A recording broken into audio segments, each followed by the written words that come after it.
본문이 수록되어 있는 창세기 10장은 홍수 심판에서 구원받은 노아의 후손들이 이 땅에서 어떻게 민족을 이루고 어떻게 나라를 번성시켜 갔는가 하는 것을 보여주고 있습니다. 우리가 마지막으로 읽었던 32절을 보면 이들은 그 백성들의 족보에 따르면 노아 자손의 족속들이요 홍수 후에 이들에게서 그 땅의 백성들이 나뉘었더라, 이렇게 말씀을 하고 있습니다. 이들이 이렇게 번성하게 된 것은 아담과 노아에게 약속하신 생육하고 번성하여 땅에 충만하라고 하는 그 하나님의 말씀의 구체적인 성취다 하는 것을 우리가 알 수 있습니다. 특이한 것은 오늘 10장 1절부터 보게 되면 셈이라고 하는 아들이 장자인데 둘째인 야벳의 후손이 먼저 소개가 되고 있고 그 다음 함, 그 다음 셈의 후손이 마지막에 소개되고 있다 하는 것이 좀 특이하다 하는 것을 느낄 수가 있습니다. 이 세 아들이 얼마나 많은 자녀를 낳았으면 온 땅에 퍼졌을까? 우리는 한번 그것을 계산을 해볼 필요가 있습니다. 한 아들이 각각 자녀를 3명씩만 낳았다고 가정을 할 때 16대가 지나가게 되면 4천만 정도가 되고요, 20세대 만에 35억이 된다 하는 계산이 나옵니다. 그래서 한 세대를 25년으로 잡는다고 하면 20세대는 500년이 된다 하는 것이죠. 500년 만에 35억의 사람들로 번성되어 갔다 하는 것이 추론이 되는 것입니다. 그렇게 보면 이 노아의 세 아들들이 온 땅에 퍼졌다 하는 것을 우리는 충분히 이해를 할 수가 있습니다. 이렇게 번성한 후손들이 본문에 몇 명 정도 등장하는지 혹시 4천만이 즐기는 객관식 퀴즈, 50명, 60명, 70명, 80명, 70명이 소개가 되고 있습니다. 야벳의 후손이 14명, 함의 자손이 30명, 그 다음에 셈의 자손이 26명, 도합 70명이다 하는 거죠. 이 70명이 수많은 족속과 나라로 형성하게 되어졌다 하는 것입니다. 그래서 오늘 말씀의 서론격으로 먼저 우리는 70명이라고 하는 숫자의 의미를 생각을 해볼 필요가 있습니다. 이스라엘 백성들의 숫자 개념은 우리하고는 좀 다릅니다. 본문에서 말씀하고 있는 70명의 후손들이 있었다 했는데 이 70명은 전체를 의미한다, 이렇게 먼저 이해를 할 필요가 있습니다. 열방이나 열국을 70이라고 하는 그 숫자 속에 다 담아내고 있다 하는 것이죠. 하늘의 숫자는 우리는 3으로 알고 있습니다. 땅의 숫자는 4로 알고 있습니다. 그래서 3과 4를 더하면 7입니다. 7을 우리는 완전수라고 부르고 있습니다. 또 3과 4를 곱하면 12입니다. 12도 역시 완전수입니다. 이스라엘 지파가 12지파, 예수님께서 12제자를 선택을 하셨습니다. 그래서 12명 이렇게 하는 것은 전부를 다 불렀다 하는 의미가 담겨져 있습니다. 노아의 후손들이 70명이라고 하는 것은 온 땅으로 열국으로 흩어진 이들이 다 노아의 자손에서 나왔다 하는 뜻을 담고 있는 것입니다. 예수님께서 12명의 제자들을 이렇게 전도하기 위해서 보내실 때, 온 전역으로 보내실 때는 70명의 제자를 세워서 보내시고 계셨던 것을 우리는 누가복음 10장 1절에서 말씀하고 있는 것을 보게 됩니다. 이것은 모든 제자들을 다 파송한다 하는 의미가 있습니다. 야곱의 아들들이 12명입니다. 이스라엘을 대표하는 사내들인 공회원도 70명입니다.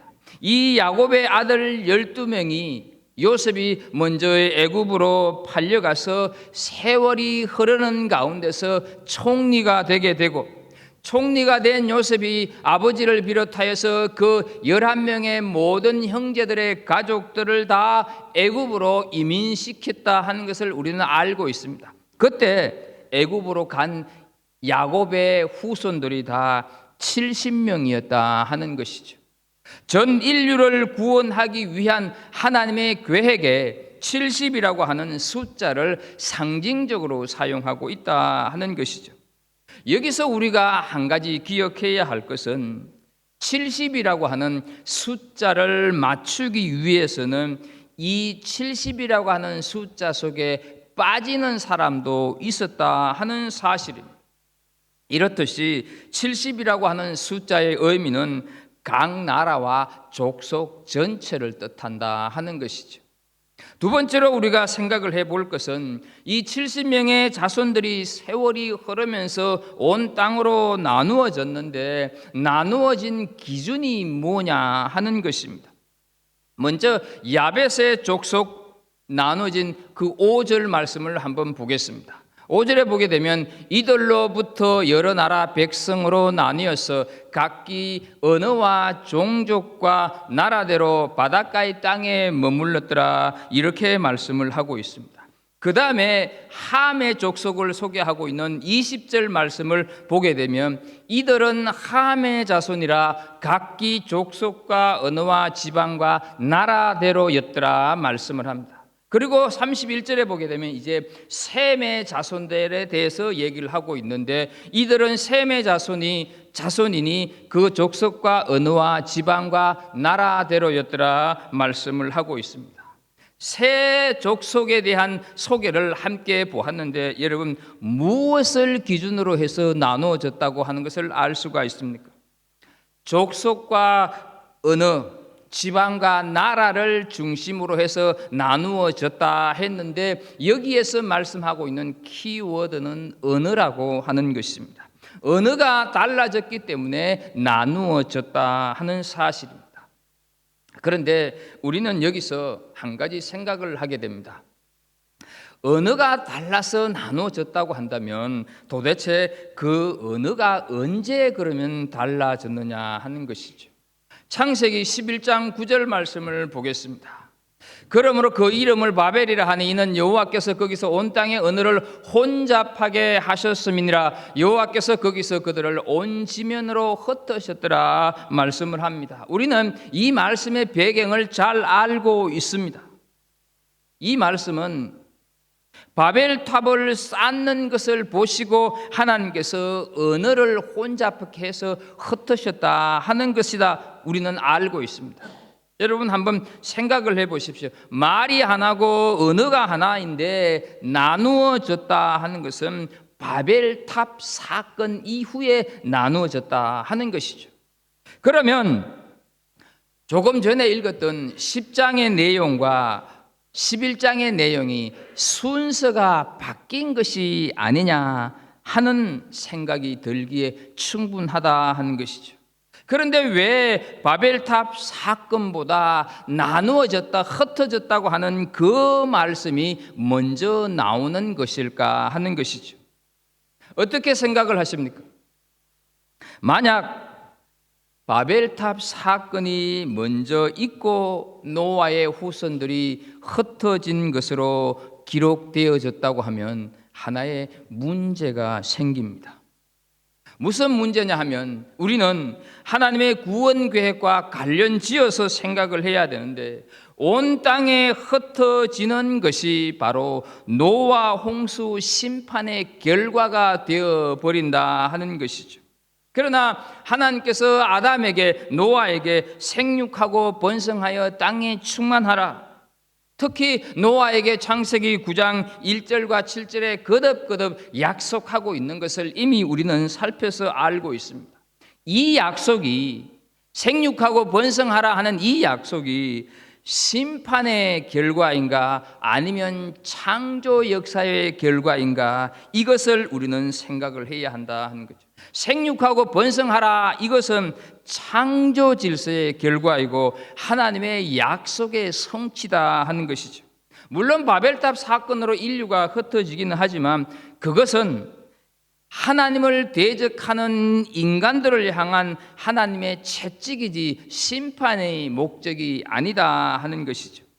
창세기 1장 28절에서 생육하고 번성하고 땅에 충만하라, 이 명령이 있었음에도 불구하고 인간은 죄로 인하여서 그 명령을 무시하고 말았다 하는 것이죠. 그래서 노아 홍수로 심판하시고 노아에게, 아담에게 하셨던 약속을 다시 상기시키고 있는 것을 보게 됩니다. 인간이 온 땅에 흩어져서 충만해지는 것은 하나님의 명령, 하나님의 본래의 마음이지 바벨탑 사건 때문에 흩어진 것이 아니다 하는 것입니다.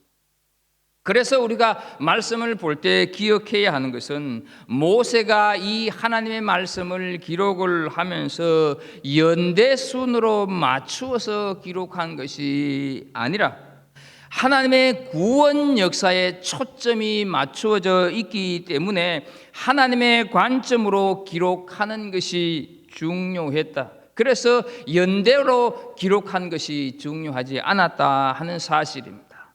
이렇게 두 가지 서론을 좀 살피고 이제 본격적으로 야벳의 족보부터 한번 살펴보도록 하겠습니다.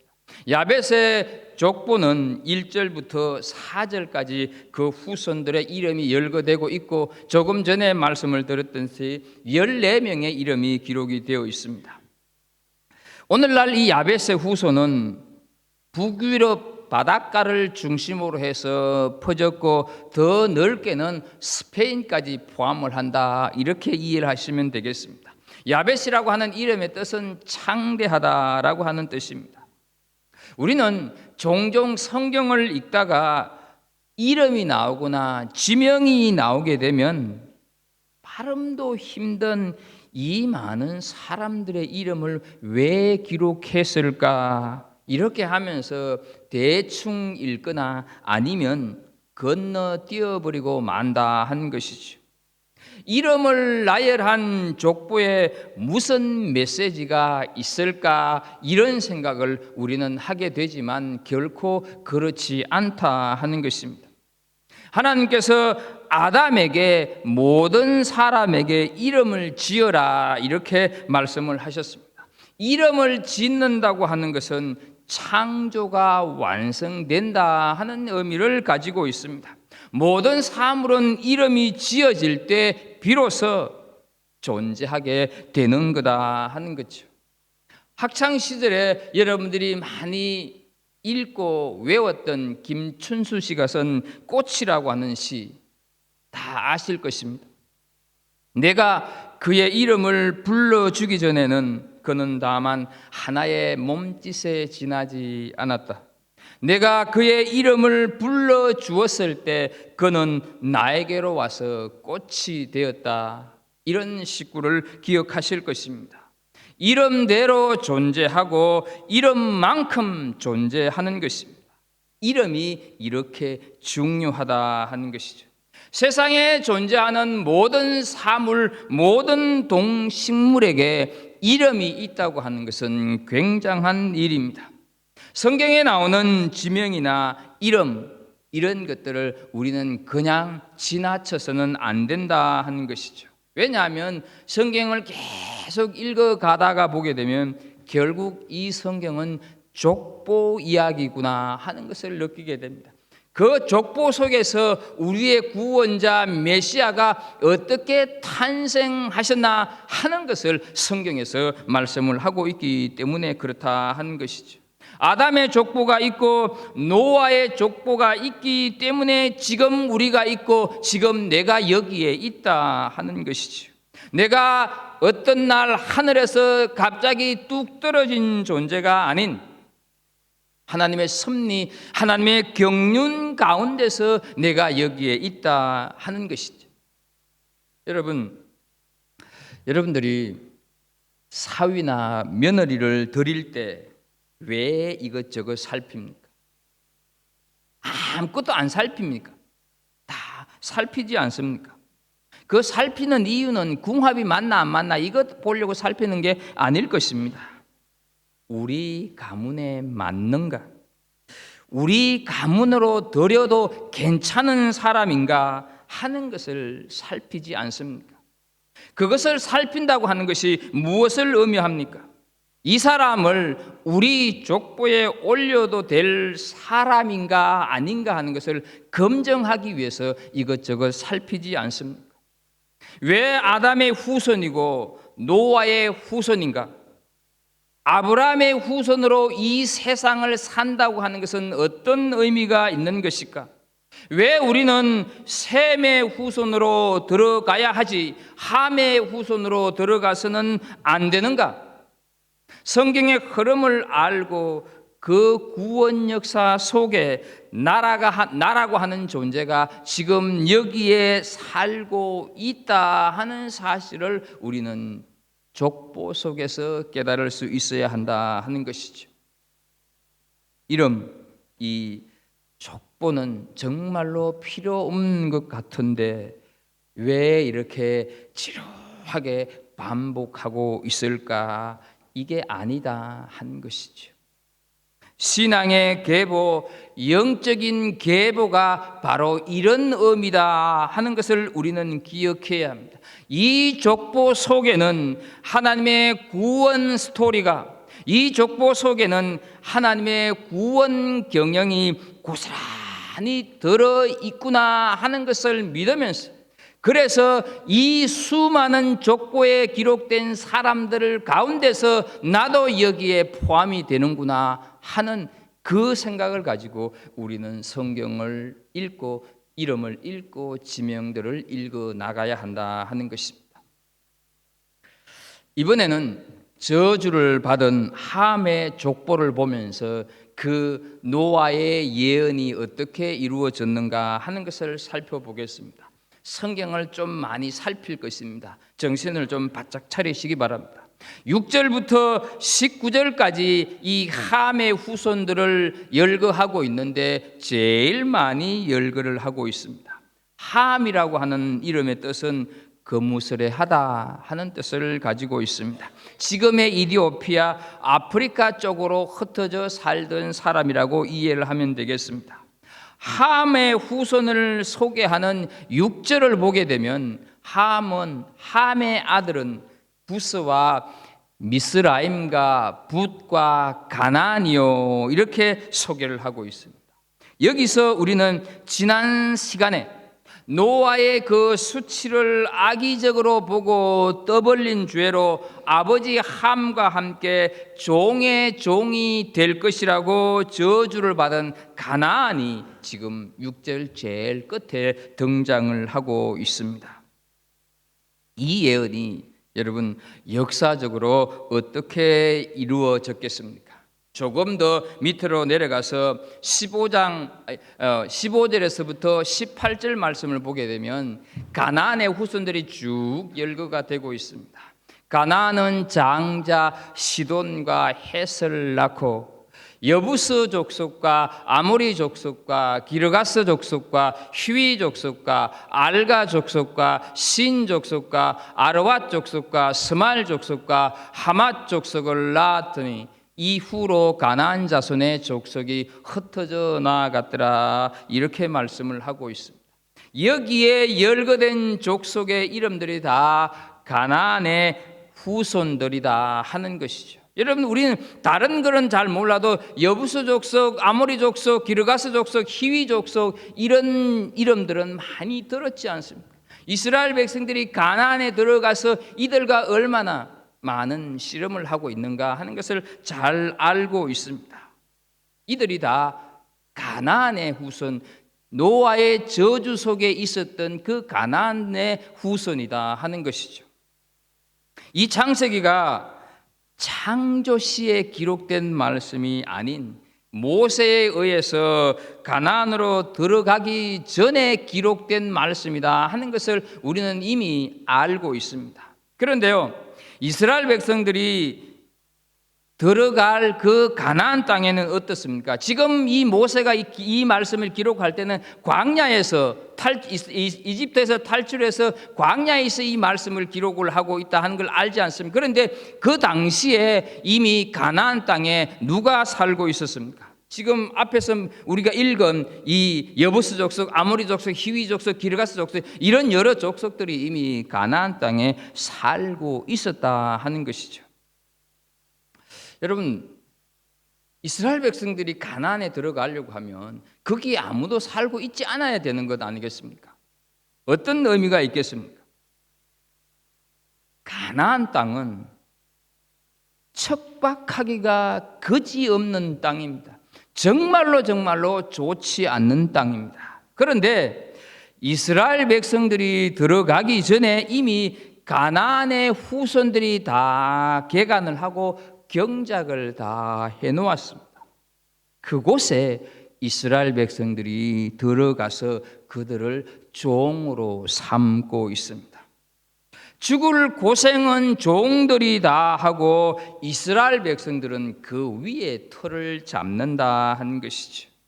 하나님의 구원 계획에는 1.1액의 차이도 없이 그 수많은 방해와 역경을 넘어서서 성취되고 있다 하는 사실입니다. 믿으십니까? 우리 인생살이에서 내가 세운 계획이나 목표가 도무지 성취가 될 것 같지를 않고 내 인생의 계획, 내 인생의 목표를 방해하는 것들이 너무너무 많다, 이런 생각이 들 때 결코 낙심하거나 절망하지 마십시오. 이스라엘 백성들이 가나안 땅에 들어가서야만 자신들이 개간하고 경작해야 할 수고와 고생을 가나안 후손들이 이미 다 했구나 하는 것을 깨달았지 않겠습니까? 마찬가지입니다.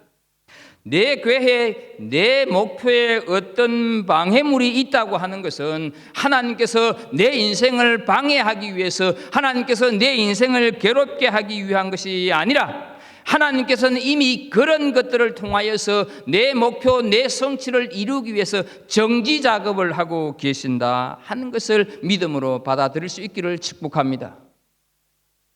창세기 45장 5절을 보면 함께 우리 좀 읽었으면 좋겠습니다. 같이 읽습니다. 당신들이 나를 이곳에 팔았으므로 근심하지 마소서, 한탄하지 마소서. 하나님이 생명을 구원하시려고 나를 당신들 앞서 보내셨나이다. 아멘. 여러분 이 말씀의 배경 아시죠?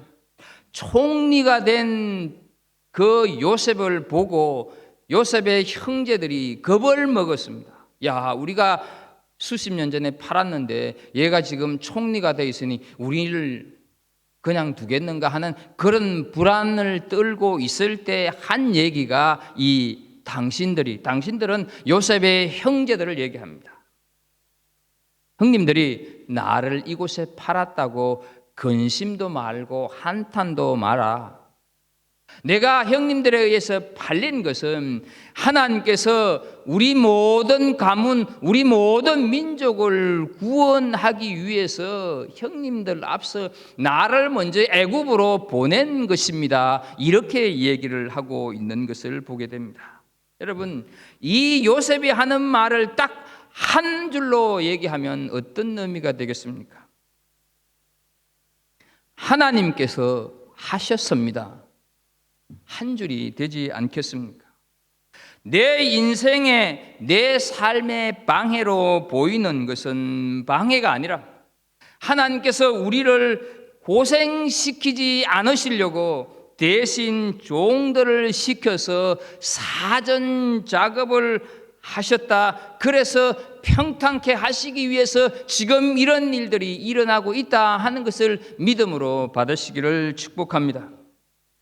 우리를 향하신 하나님의 구원 경영에는 한치의 오차도 없다 하는 것을 기억하시기 바랍니다. 이렇게 함의 후손들을 쭉 열거하다가 갑자기 8절부터 한 사람에게 잠시 멈추고 있는 것을 보게 됩니다. 그 인물이 니므롯이라고 하는 인물입니다. 니므롯이라고 하는 이름의 뜻은 하나님께 반역하는 자라고 하는 뜻입니다. 그런데 그를 가리켜서 8절 끝에 보게 되면 세상의 첫 용사라 기록을 하고 있습니다. 여러분, 용사라고 하는 것은 좋은 의미지 않습니까? 그런데 그를 가리켜서 9절에 보게 되면 여호와 앞에서 용감한 사냥꾼 이렇게 표현을 하고 있습니다. 이 용감한 사냥꾼이라고 하는 뜻은 시합에서 우승한 자라고 하는 뜻을 가지고 있습니다. 그런데 이 뜻 역시 가만히 보게 되면 그리 부정적인 뜻은 아닙니다. 그런데 여호와 앞에서라고 하는 원래의 뜻이 여호와를 대적해서 여호와를 떠나서 여호와를 등지고 이런 원래 뜻을 가지고 있는데 우리 번역에 여호와 앞에서 이렇게 번역을 하고 있을 뿐입니다. 이것을 가리켜서 칼빈 선생은 이런 얘기를 했습니다. 이 용감한 사냥꾼을 여호와께서 반대하여 일어선 자, 여호와와 대등해진 듯이 교만해진 것, 이것을 가리킨다. 칼빈 선생이 얘기를 하고 있습니다.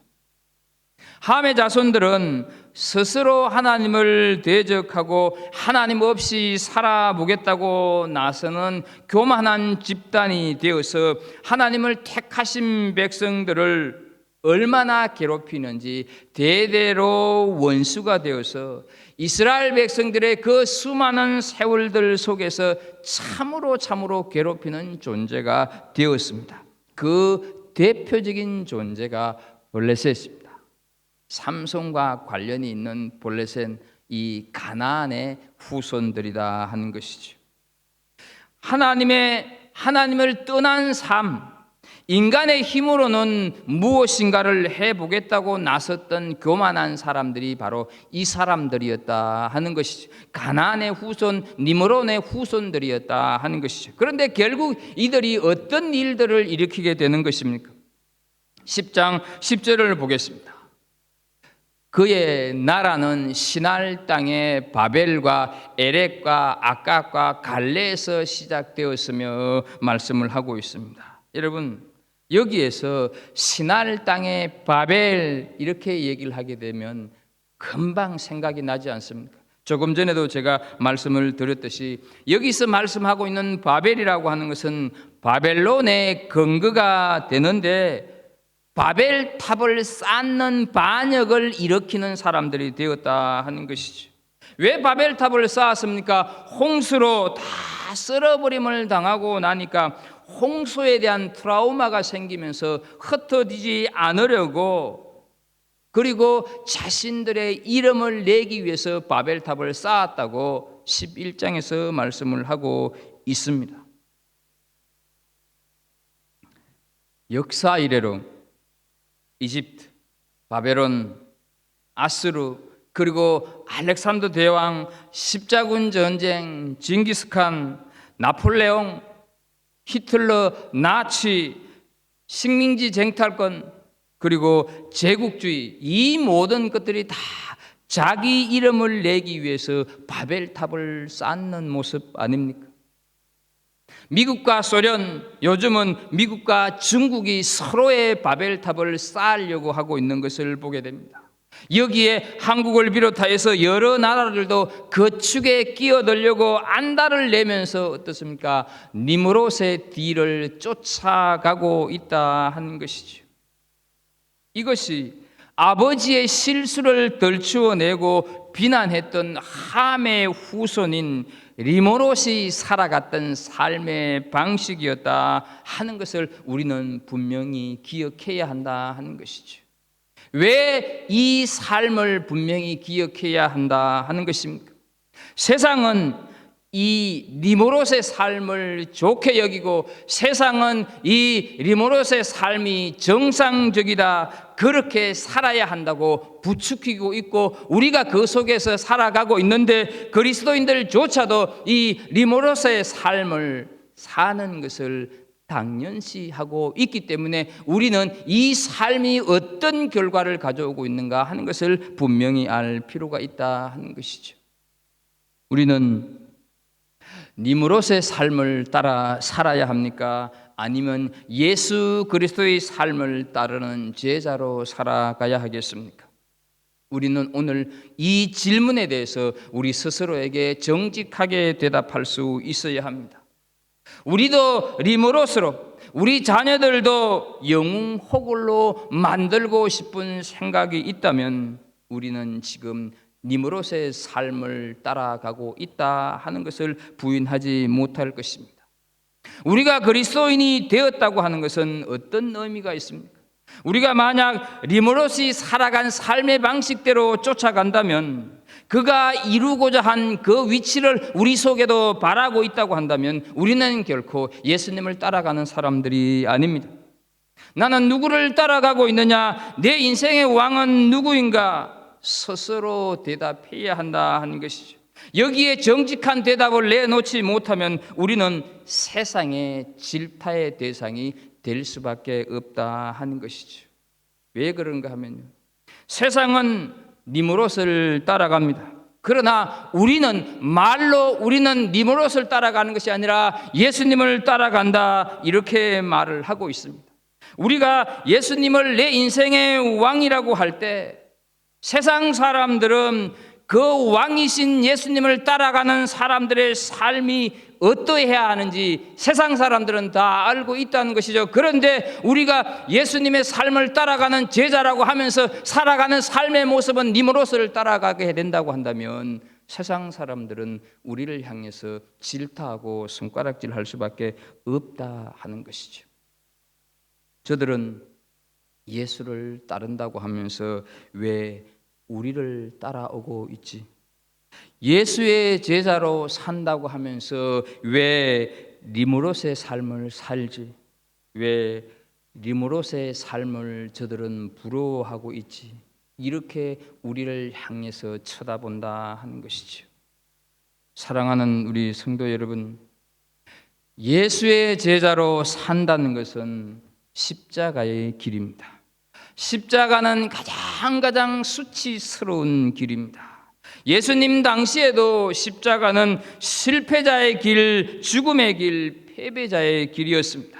이것은 지금도 마찬가지입니다. 십자가를 내가 진다고 하는 것은 이미 내가 패배하기로 결정한 길입니다. 이기러 가기 위해서 십자가를 지는 것이 결코 아니라는 것입니다. 십자가의 목걸이를 했다고 성경책을 차 뒤에 비치를 해 두었다고 성도라고 할 수 있습니까? 목사라고, 장로라고, 권사라고, 성도라고 할 수 있느냐 하는 것이죠. 직분은 본질이 아닙니다. 십자가가 본질인 줄로 믿습니다. 우리는 십자가에 달린 사람들입니다. 우리는 자기 성취, 자기 욕심을 추구하는 길을 포기한 사람들이 우리들이다 하는 것이죠. 그래서 갈라디아서 5장 24절에 말씀을 합니다. 그리스도 예수의 사람들은 육체와 함께 그 정욕과 탐심을 십자가에 못 박았느니라.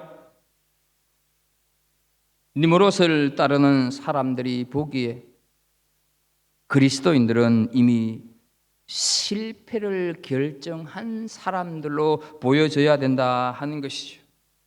그러면 우리는 늘 그렇게 실패의 삶으로 살아갈 수밖에 없느냐? 그게 아니라는 것이죠. 우리는 어떻습니까? 하늘의 영광을 보았기 때문에 니무롯에 주는 그 찰나와 같은 쾌감이 아니라 영원한 영광, 새하늘과 새 땅을 보았기 때문에 우리는 니무롯의 길을 뒤로 하고 회개하면서 예수님을 따르기로 결정한 사람들이 아니냐 하는 것이죠.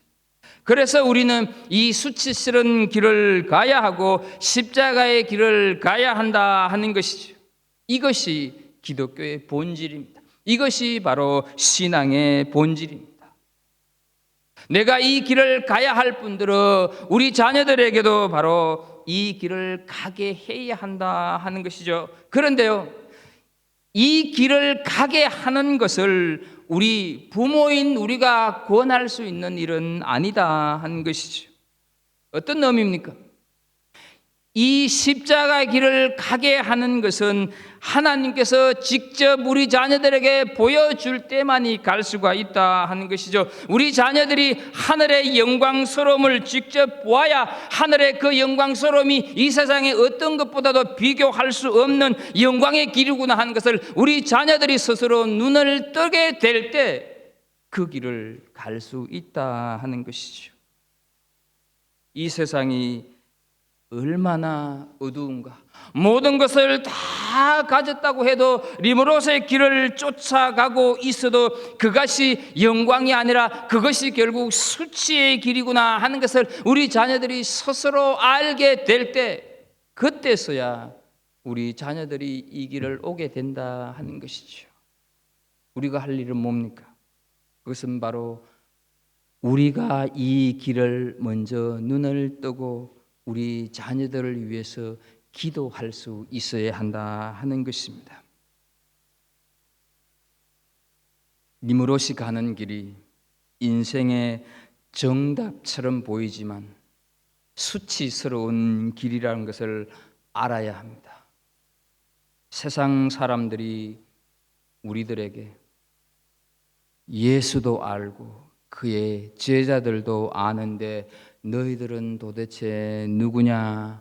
너희들은 도대체 누구를 쫓아가고 누구를 부려워하고 누구를 흉내내려고 하느냐? 이런 소리를 우리가 듣는다고 하면 우리는 여전히 니므롯의 길을 쫓아가고 있는 사람들입니다. 우리는 니므롯의 길을, 그의 삶을 쫓아가는 것이 아니라 예수의 삶을 쫓아가는 삶을 살아야 한다 하는 것을 기억하십시오. 함의 후손이었던 니므롯은 하나님을 대적하는 삶을 살아간 대명사다 하는 것을 기억하시고, 우리가 비록 니므롯이 판을 치는 이 세상에 살아가고 있지만 결코 니므롯의 삶을 부러워하는 것이 아니라 십자가의 삶을 부러워하고 예수님의 삶을 닮아가는 그 길을 우리는 경주해야 할 줄로 믿습니다. 마지막입니다. 셈의 후손 좀 살펴보겠습니다. 21절부터 기록되어 있는데 22절을 보게 되면 셈의 아들은 엘람과 아스루와 아르박삭과 루스과 아람이요 이렇게 말씀을 하는데, 여기에서 우리가 기억해야 할 사람 아르박삭이라고 하는 사람 기억해야 합니다. 왜냐하면 이 사람이 아브라함의 시조가 되기 때문입니다. 한 장 넘겨서 창세기 11장 10절을 보게 되면 이런 말씀이 있습니다. 셈의 족보를 따로 떼어서 다시 11장에서 언급을 하고 있거든요. 셈의 족보는 이러하니라.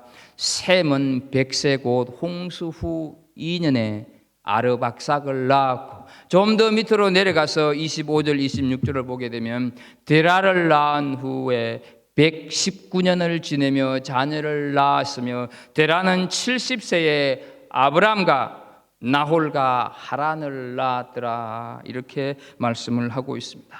여러분, 여기에 누가 나오고 있습니까? 우리 눈에, 우리 귀에 정말로 익숙한 아브람. 아브람은 아브라함의 옛 이름입니다. 이 아브람이 여기에서 나타나고 있다 하는 것입니다. 여러분, 그래서 오늘 집에 가셔서 창세기 10장과 11장을 계속 몇 번 한번 읽어보십시오. 쭉 역사가 흐르면 흐를수록 자꾸 의도적으로 셈의 족보를 분리시키고 있다 하는 것을 우리가 느낌을 받을 수가 있습니다. 셈의 족보를 자꾸 구분시키고 있다고 하는 것을 보게 된다 하는 것이죠. 왜냐하면 보존의 목적을 가지신 하나님께서 흩어짐을 통해서 자꾸 나누고 계신다 하는 것이죠. 그 이유가 무엇이겠습니까? 바로 이 아르박삭 아브라함의 후손을 통해서 예수 그리스도가 오시기 때문에 그렇습니다. 그래서 그 족보는 거룩한 족보이기 때문에 자꾸 흩고 나누고 분리시키고 있다 하는 것이죠. 여러분, 아브라함이 누구를 낳습니까? 이삭을 낳지 않습니까? 그리고 이삭을 낳은 다음에 수많은 역사의 세월 속에 온갖 풍지평파를 겪는 가운데서 창세기 3장 15절에서 예언한 메시아 구원자 예수 그리스도가 마침내 마태복음 1장에서 이 땅으로 오셨다 하는 것이죠. 마태복음 1장 1절 한번 읽어볼까요? 같이요. 시작. 아멘. 인간의 족보 속으로 구세주로 하나님께서 인간의 족보 속으로 들어오셨다 하는 것이죠. 하나님의 관심은 셈의 후손 중 아브라함에게 있었다 하는 것을 기억하십시오. 니무롯과 같은 수많은 영웅호걸들 능력과 권세를 가지고 있는 사람이 아니라 여기저기 옮겨 다니는 나그네에 불과했던 데라와 그의 가족들 그리고 그의 아들인 아브라함에게 하나님의 은혜가 임한 줄로 믿습니다. 이 아브라함의 은혜가 계속해서 다윗이라고 하는 이스라엘의 임금을 다리 삼아서 예수 그리스도가 이 땅에 오셨다 하는 것이죠. 그것이 마태복음 1장 1절 조금 전에 읽었던 아브라함과 다윗의 자손 예수 그리스도의 계보라 이렇게 언급이 되고 있다 하는 것입니다. 사랑하는 성도 여러분, 이 족보가 오늘 우리들에게 주시는 교훈은 인간을 구원하실 계획을 가지신 하나님께서 세상에 부귀영화를 가졌던 가인의 후손, 가나안의 후손, 니므롯의 후손이 아니라 아비의 허물과 실수를 덜추지 않고 덮어주었던 셈의 후손을 통해서 이루어지고 있다 하는 사실을 믿어야 한다 하는 것이죠.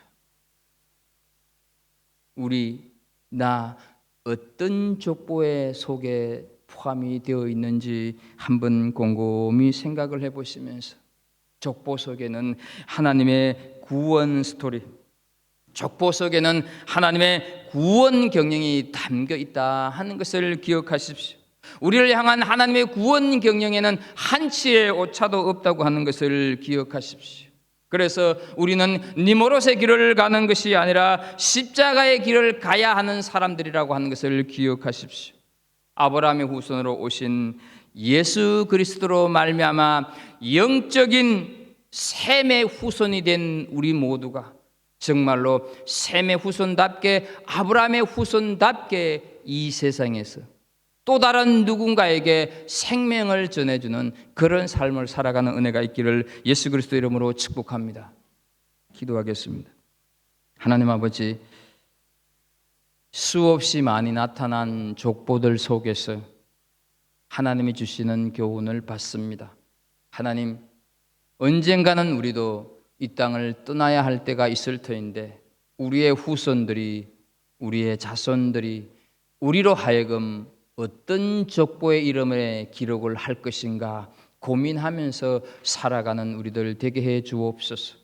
나를 향하신 하나님의 구원 경영에는 지금 내가 어떤 상황에 있다 할지라도 한치의 오차도 없이 진행되고 있음을 믿음으로 고백하는, 그래서 이 힘들고 어려운 이민자의 삶을 살아내는 우리 모든 성도들 되게 하여 주옵소서. 예수님의 이름으로 기도합나이다. 아멘.